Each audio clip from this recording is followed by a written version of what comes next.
Uh, yeah, okay. So welcome to class 4. So we continue from where we uh, finished last class. So just a quick recapitulation. We discussed about the first law of thermodynamics, which gave the status of heat, the same status as work, the form of energy. And it was also seen that the du, the internal energy, the change in internal energy can be written in terms of the heat absorbed or the heat exchanged if it is released, and the work done on the substance or by the substance. So the sign will appropriately change. It was also seen that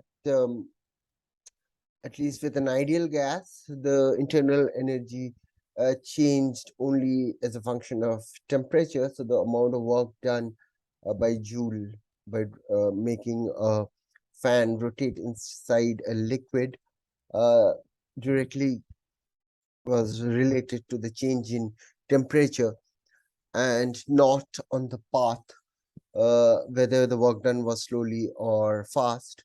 So it was gradually realized that the internal energy was a state function. So the internal energy uh, ongoing from state I to state F, independent of the path, uh, dependent only on the final state of the system minus initial state of the system. So we introduced the idea of a state variable U, uh, right? But where U was a function is just dependent upon the final state and the initial state. But similarly, but in an analogous way, one cannot write Q, the heat exchange, to be some QF minus QI. It makes no sense because heat itself is energy in flow, right? You cannot write initial, it's not a function of the final state and the initial state of the system. It's just the amount of energy flow when a process is going on. And similarly, one cannot write about the work done W. These are not perfect differentials. And you cannot write it as WF minus WI because it's a work done when a certain process is in progress and is not a function of the initial and the final state of a system. But having said that, but when there is no heat exchanged, uh, one can find out the total work done, assuming no dissipation, work done on the system or by the system, which is equal to integral of du.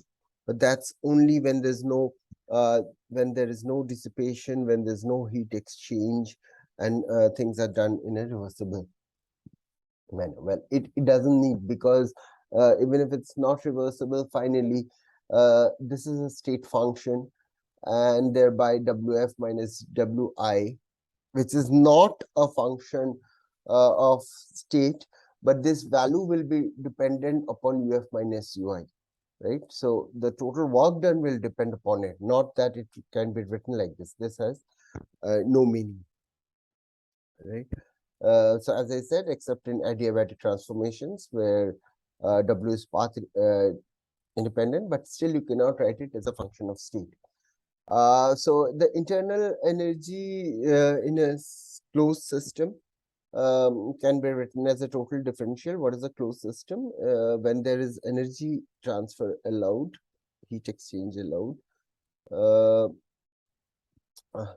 volume change is allowed, but there's no particle exchange. The total number of particles is fixed. The system is well defined. It's not that the number of particles keeps flowing out of the system. And closed system has to be differentiated from the so-called isolated system. And for an isolated system, no work can be done or no heat exchange is allowed. And an isolated system, when spontaneously relax to equilibrium. So it will basically so even if you have an isolated system and you perturb it and leave it alone, and after that you allow no work to be done, no heat exchange, it will gradually relax to equilibrium. So in StatMech, we will start with the discussion of an isolated system which will relax to equilibrium, and we shall assume that it has already relaxed to equilibrium, and we'll figure out that uh, the equilibrium state of an isolated system will be such a state where its entropy has reached its maximum and it will stay there, right? So in general, the heat exchange is change in internal energy plus work done. And work done, if you're talking about a gas, then it can be written in PdV. But if you have a different system, it can be written as FdX if you have some spring or something like that. So PdV is only for a gas. And PV equal to nRT and those relations are only if it's an ideal gas. If it's not an ideal gas, if it's a van der Waals gas, then the equation of state will be different. So one has to read the question carefully when you're solving a problem, not only for the exam. I mean, problem solve in general. I mean, you're being trained to be problem solvers in the world. Okay, so with this, we come to some more definitions to start discussing about second law of thermodynamics. So, or the concept of entropy. So, an heat engine is a device to convert heat into useful work by having a system. System is a working substance to go through cycles. So, the aim of a heat engine is heat it, give it energy, right? And so that it's able to push something, pull something, to lift water from the well, or move a piston or something like that in a steam engine. But you want to keep on doing that. It's not only just a matter of doing it for one step, right? So you have to bring it back to this original state so that you can do it repeatedly as you give a heat engine, as you give heat to a engine. That's why a heat engine is a device to convert heat into work by having a system go through cycles. So go through cycles is as important because you want to continue do it to extract work in a repetitive manner by giving it heat. And so what does cycle mean? A cycle is a set of processes so that the system is brought back to its initial state, right?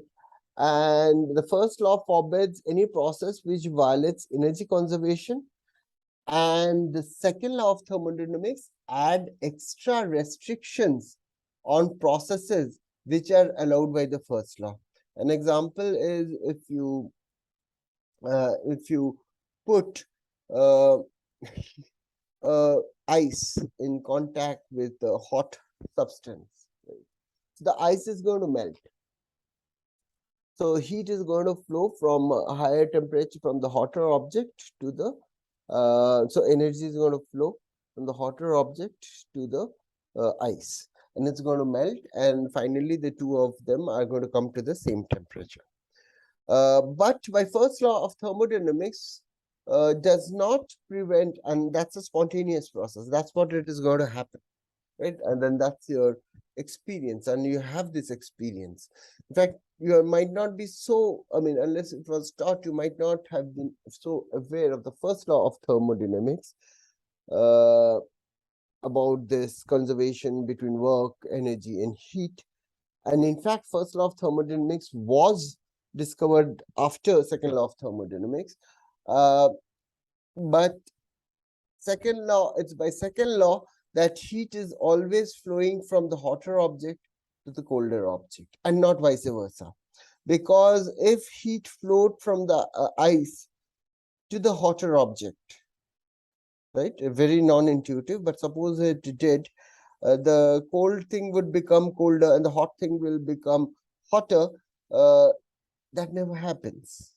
But it does not violate energy conservation, right? It is possible to have that, but it doesn't happen. And it doesn't happen that there is a certain direction, there's a certain uh, way that heat flows only from a hot to a cold object and not vice versa.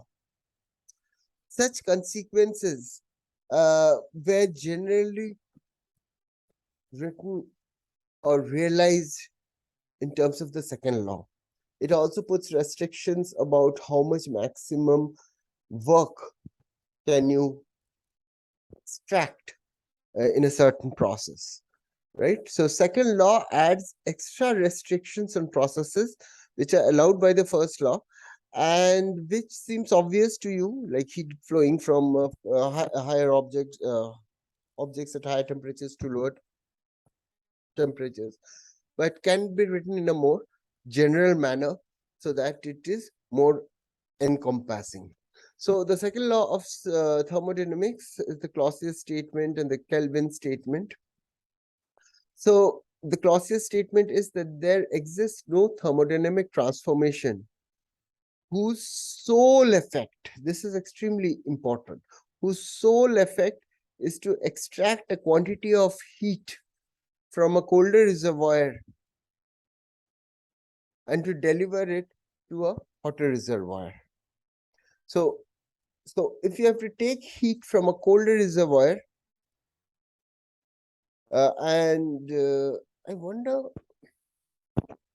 never mind, I must have copied it appropriately from the book. If you take heat from a colder reservoir and deliver it to a hotter reservoir, then you have to do work on the system. So there is no natural thermodynamic transformation whose sole effect is to extract a quantity of heat from a colder reservoir and to deliver it to a hotter reservoir, and everything remains unchanged, right? So there has to be some consequences of doing this. There has to be some work done to push the heat from cold to the hotter reservoir, right? And there's the Kelvin statement, which says that there exists no thermodynamic transformation whose sole effect is to extract a quantity of heat from a given heat reservoir and convert it entirely into work. And when you say its sole effect, it also means that the system has come back to its original point, to its original. So it's completed a cycle. It has come back to its original state at the end of the cycle, and its sole effect has been to extract a amount of heat and convert it entirely into work. So that is not possible. There exists no thermodynamic transformation. So if it has to come back to its original point, it has to do some work. So it will take some heat, convert it into only partially of it into work, and partially it has to give out some of the heat to some other reservoir at a colder temperature for it to be able to come back to its original state. You cannot take heat from a higher temperature and convert it completely or convert it entirely into work. You can do it only part of it. This is the message, right? And so we already discussed about spontaneous processes. Heat can directly flow from hotter to colder temperature. That's a spontaneous process. But if you have to work against the spontaneous process, like take heat from cold and put it into hotter, then you have to add work to it. So this is not possible. Whose sole effect is to extract amount of heat from a colder reservoir and deliver it to a hotter reservoir. That's not possible. That's the statement of the second law of thermodynamics, and it has far-reaching consequences, as we shall see. Right. Um, so just to tell you this, if this is an ideal gas, and suppose there was a certain volume, and if you add some heat to it, if you add Q2 heat to it, then it will expand, agreed, especially if you want to keep the same pressure. And if you make it slowly expand, then its volume would have gone from V1 to V2. So Q2 heat has been converted into work, but it doesn't break the second law of thermodynamics. The entire heat has been, suppose there's no dissipation, it has been converted into work, but it's now a different system with volume V2. If you have to get it back to volume V1, then some of this heat has to be given out again, and only can you then get it back to its original state. So that's what it means, whose sole effect is to extract a quantity of work from a given heat reservoir and convert it entirely into work. It has been converted into work, but the system has changed, right? It has some now a system with volume V2. Now, if you want to extract again the same amount of work, you have to take it back in the cycle and take it to volume V1 and again give heat and so on and so forth. So if you have to take it back to V1, you have to give out heat at a lower temperature. So this is the meaning of the second law of thermodynamics. So all heat has been converted into work, but the volume has changed. So we shall next discuss quickly the Carnot engine, and that's an idealized engine. And why discuss an idealized engine Carnot scenario when it can hardly be realized in experiments? That's because that sets some ideal scale with respect to which, and we will show that the Carnot engine is the most efficient engine. It's a reversible engine. It's an idealized engine. There's no dissipation. But when we discuss different engines and discuss whether an engine is better than the other, rather than just compare with each other, you compare it with the Carnot engine, which is an idealized engine, which is the best case possible, and then you discuss with respect to the Carnot engine how less efficient is your engine. And you might want to work with less efficient engines. Anyway, you are going to have real engines are always less efficient than Carnot engines. But rather than compare with each other, you just set a scale that this is the maximum efficient engine that was possible between temperatures, working with between temperatures T2 and T1. And how less efficient is your particular engine. That's how you're going to discuss. That's why you discuss the Carnot engine. And you will see that the concept of Carnot engine will also help us give basically define a temperature scale. It will help us define entropy and many other cases. So we shall start with the concept of entropy in statistical physics. So that's why I need to revise the concept of entropy before, so that when I teach statistical mechanics, that's the first thing you're going to calculate. And then you're going to map the thing that you calculate and call it entropy again, because it is going to have the same properties as entropy as was as was uh, as it was defined in thermodynamics. And since that quantity will have the same properties, you'll say that that statistical quantity that you shall calculate, you shall call it entropy because it behaves like entropy. And for that, I need to remind you what were the important concepts in the idea of entropy. And that's why we're going through all this thermodynamics.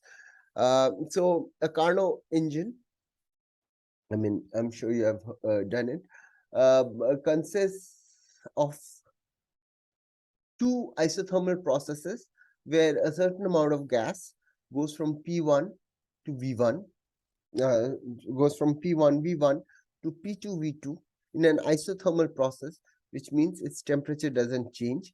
As its volume is increasing at constant temperature, right? So P1 V1 equal to P2 V2. It has to absorb heat because volume is exchanging and some work is being done, right?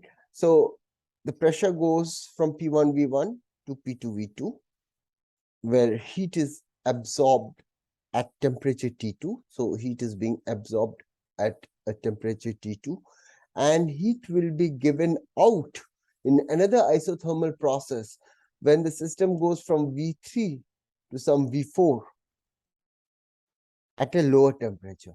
So here the temperature is higher, here the temperature is lower, but from P2 V2 using an adiabatic process, which means there is no heat exchange, the system is going to go a further expansion to reach P3 V3. And from P3 V3, right?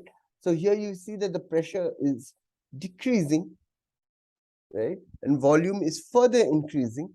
So as a consequence, the temperature would have decreased. If you just think a bit, so here the pressure has decreased, the volume has increased, and in an adiabatic process, uh, there's some volume expansion, but no energy exchange is allowed. So there's some work being done, and that is being extracted as a consequence from the internal energy. As a consequence, its temperature is going to go down. So its temperature has reached, suppose, T1. And at temperature T1, now you're keeping the temperature constant and doing a compression. If there's a compression on it, and so if you're compressing a gas, you're doing work on the gas, you're adding energy to the gas, right? But its temperature has to remain the same. Its internal energy is not changing. That means as you do work on the gas to compress it, it is giving out a certain amount of heat Q1 to keep itself at the same temperature. And it's going to reach a certain volume V4 such that, and that V4 has to be chosen carefully, such that when you again do an isothermal compression, sorry, adiabatic compression. So this step is adiabatic. There's no heat. So you're again compressing it, but not allowing heat, any energy exchange. As a consequence, its temperature is going to rise and it's going to reach P1 V1 again. So this is a complete cycle. There are two adiabatic processes and two isothermal processes at temperature, heat absorbed at temperature T2, heat given out at temperature T1. The T2 is higher than T1. Now, the work done, or the isothermal work done in this process, so is equal to the heat absorbed because internal energy doesn't change. And as I have shown in the previous class, this amount of heat absorbed is nRT2 ln V2 minus V1, right? And similarly, in this isothermal process, basically the heat given out is minus nRT1 ln V4 minus V3, because it goes from V3 to V4, but it is giving it out. And as a consequence, you're going to get it as nRT1. This minus sign has been absorbed here, V3 by V4. In this, there are no heat exchanges. So efficiency of the engine is calculated in terms of how much heat absorbed, which is Q2, how much of it has been converted into work. So the work done is Q2 minus Q1. The net work done in this entire process, it has been assumed to be reversible. Right? So it's being done quasi-statically in a reversible manner. And that is Q2 minus Q1, because this is the amount of the heat gained, heat lost, and the rest is work done. So Q2 minus Q1 in terms of what is the base level amount of heat absorbed by Q2, right? And so this is basically 1 minus Q1 by Q2, and this can easily be shown to be 1 minus T1 minus T2, right? T1 minus T2. T1 is the lower temperature Hence, this is a quantity which is less than 1, and thereby the efficiency it's positive and less than 1, and thereby efficiency will be 1 minus a fraction which is less than 1 again, right? How does one show that? It's basically that you write down the two adiabatic relations. You just write down the adiabatic relations between two, and from this point to this point and this point to this point, and then you have this joining T2 and T3, P2 and V3, and similarly as you go from 4 to 1, and you take its ratio,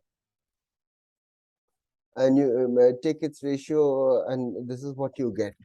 But you know that T2 is equal to T1 because it's an isothermal process, and T3 is equal to T4, right? So when you place that, you get V2 by V1 equal to V3 by V4. So that's what you get. And the total amount Q1, so when you calculate, when you put these formulas here, this is essentially the efficiency, right? So basically this is Q2, this is Q1, and this is again Q2. And since you can show that V3 by V4 equal to V2 by V1, these log terms cancel, and all that you have is T2 minus T1 by T2, which is 1 minus T1 by T2. So which is this formula, right? So you see that the efficiency for a Carnot engine necessarily depends only on the temperature of the two reservoirs, right? So this is the main takeaway. So the work done is only proportional to T1 by T2. I mean, sorry, the efficiency. Just and higher higher the difference. So higher the difference between T1 and T2. If T1 is much smaller than T2, then this number will be very small. It will be some number close to 0, and efficiency will be very high. On the other hand, if T1 is very close to T2, is nearly the same, just 1 degree difference or some in the Kelvin scale or something like that, then efficiency will be very low, right? Because this fraction 272 by 273 say is nearly close to 1, and efficiency will be very low. So that's the after this, and you can look up your thermodynamics books. It is proved gradually, but here this is not a thermodynamics course. I'm going to tell you the consequences that no engine operating between two temperatures is more efficient than a Carnot engine. So the Carnot engine is the most efficient engine that is possible working between two particular temperatures, T1 and T2. And also that irreversible engines are less efficient. Carnot engines is a reversible engine, right? So there's no dissipation and so on and so forth. It's always being done quasi-statically. Real engines, you are not going to do things quasi-statically. Also, if since Carnot engine is the most efficient engine possible, operating between two particular temperatures, it also means that all Carnot engines operating between any two given temperatures have the same efficiency. And furthermore, it can also be shown, and it is shown in Resnick-Halliday efficiency of engine section 25.5, but it's there in almost all thermodynamics books, that the efficiency of all reversible engines, Carnot or not, operating between two particular temperatures, T2 and T1, are the same. But note here, the focus is it has to be reversible engine, right? And operating between temperatures T2 and T1, they are the same and same as the Carnot engine. So as the efficiency of a Carnot engine depends only on the reservoir temperatures and thereby in the ratio of Q2 and Q1, you can use the Carnot concept by measuring this amount of heat absorbed and heat released to set up a temperature scale, because that's a directly measurable quantity. Of course, a Carnot engine is never realizable in practice. There is always, because real engines are always irreversible. But if you can realize that, then it helps you set up a temperature scale, because by measuring Q2 and Q1, which are unique values for a certain amount of mass, that can be if it can be measured, you can say, okay, that's the temperature of the system. Right? So, and you say, okay, I mean, you also need the third law of thermodynamics, but it can be used to set up a temperature scale, and efficiency depends only upon T2 minus T1 by T2. Okay. And so the amount of heat absorbed and the amount of heat gained just depends upon T1 by T2.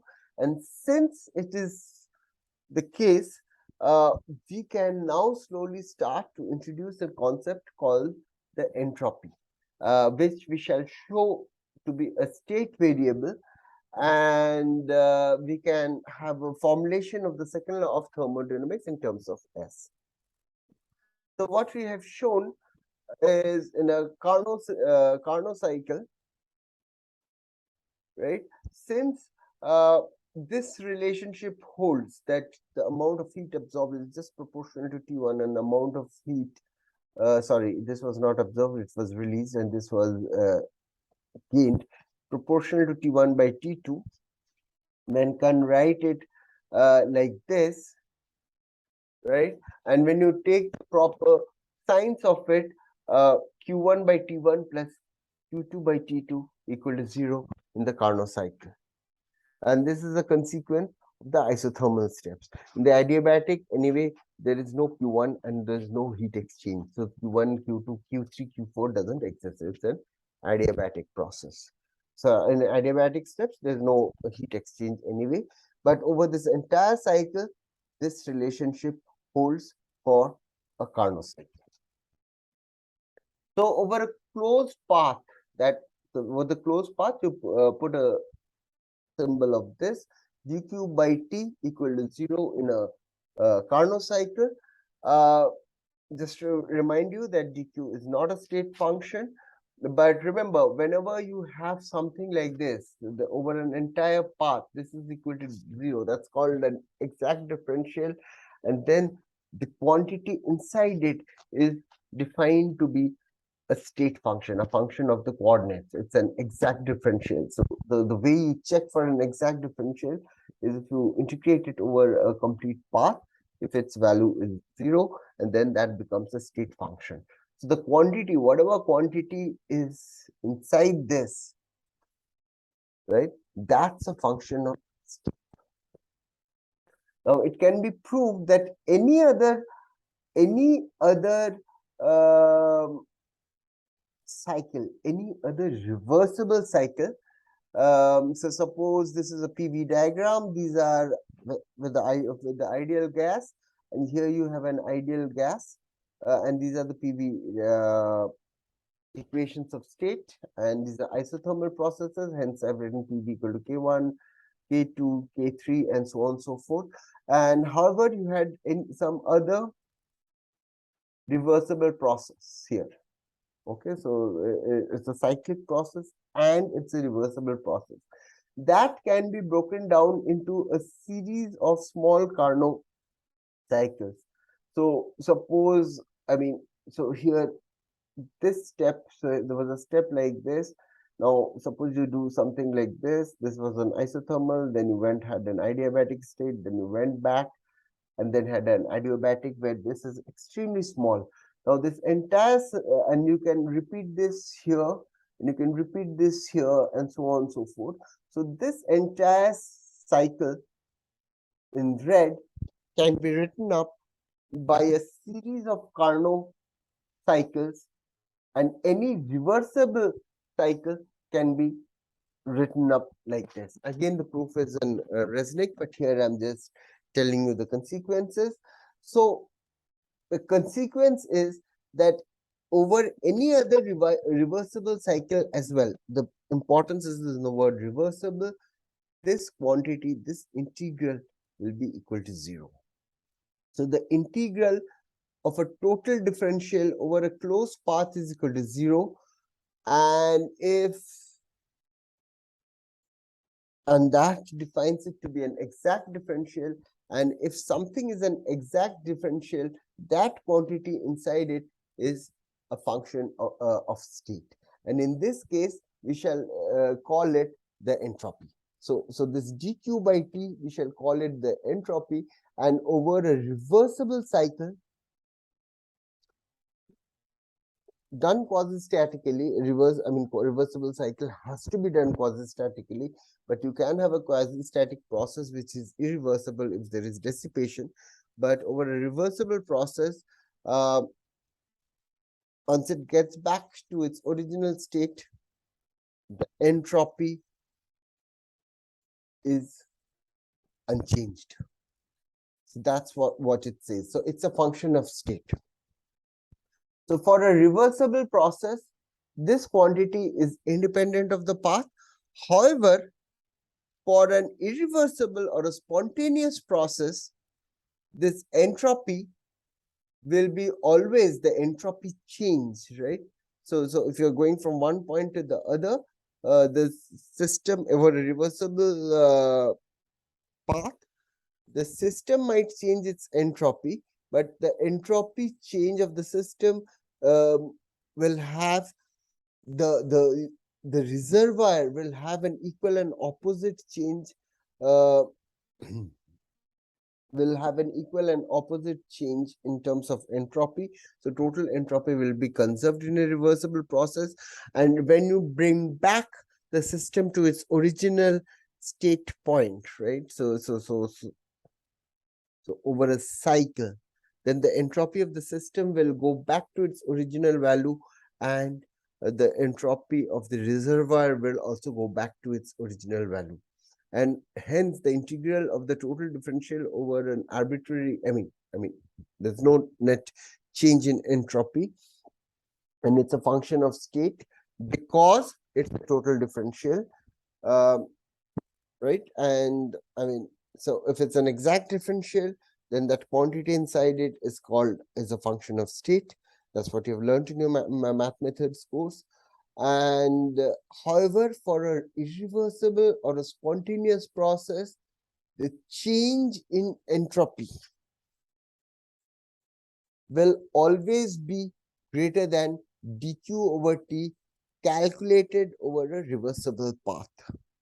So there will be some entropy generation. There will be some excess entropy which will be created. So this inequality, I'm writing it as ds equal to dq by t calculated over a reversible path plus some entropy which is generated, which will be lost to the universe. Now, entropy is a function of state.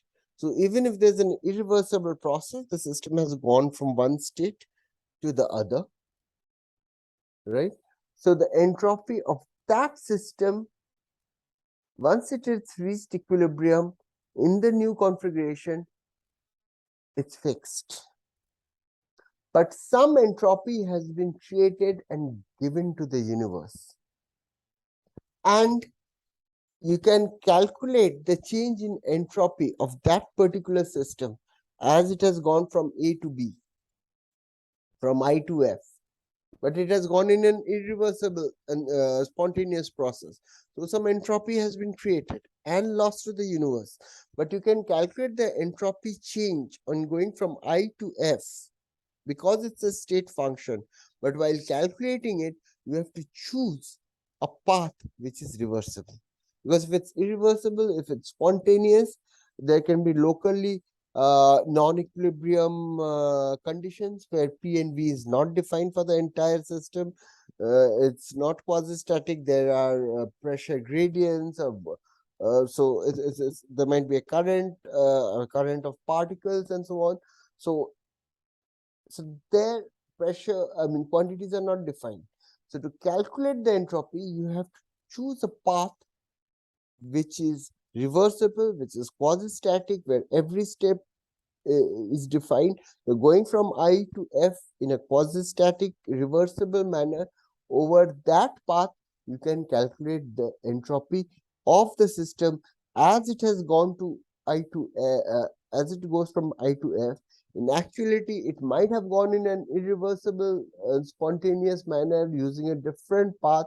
But it doesn't matter. Depending upon the path, some more entropy will be created, which will be lost to the universe. You're not calculating the entropy which has been lost to the universe. We're just calculating what is the entropy change as the system has gone from I to F. It can go in a reversible way or in a irreversible way. If it has gone in an irreversible way, some entropy has been created. But to calculate the entropy change, you have to take a path from I to F, which is reversible. Okay, so this is the key idea, right? So dq was not a state function, but dq by t is a state function, which depends upon E. And that is a consequence that reversible heat engines operating between T2 and T1, they have exactly fixed amount of heat for reversible engines that it can take. It has the fixed efficiency. So all of this is coming essentially from that. Remember, we started with this. This is valid for reversible engines working between temperature T1 and T2. And for reversible engines, there's a fixed amount of heat which is extracted from temperature T2 and a fixed amount of heat which is given off at temperature T1. And the ratio of these two per unit mass is T1 by T2. So all of this is a consequence of, so the concept that you could define entropy, the consequence of that you can define a reversible engine and it has a fixed efficiency, ideal case operating between T1 and T2. So this was a consequence of that idea, right? So just to repeat, the entropy change for an adiabatic reversible process, entropy change of the system plus reservoir will be 0. However, for an adiabatic irreversible process, delta S will be greater than 0, right? So this is the key idea which I want you to register. And we shall finish today's class with a small problem so that you get a hang. So these are enough important concepts which has been introduced. So this is just a problem statement. So suppose an ideal gas heat engine has the following idealized cycle, where we have drawn a PV diagram. So this is an isochoric process, right, where the volume doesn't change. And this is an adiabatic process, this is an isochoric process, and this is an adiabatic process.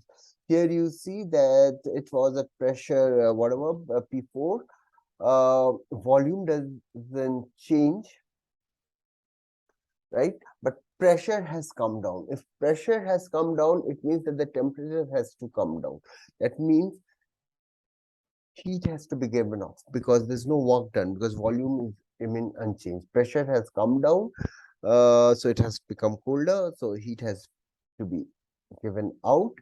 Here on the other hand, if it goes from 2 to 3, volume is increasing.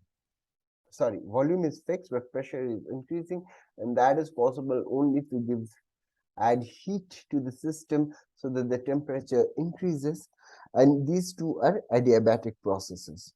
So, so what one has to do, so this is just discussing what is the cyclic process, and the question is what is the efficiency, or rather show that the efficiency is 1 minus T1 by T2, and you can assume that the CV or the CP is independent of temperature. Why do you need CV, CP? Because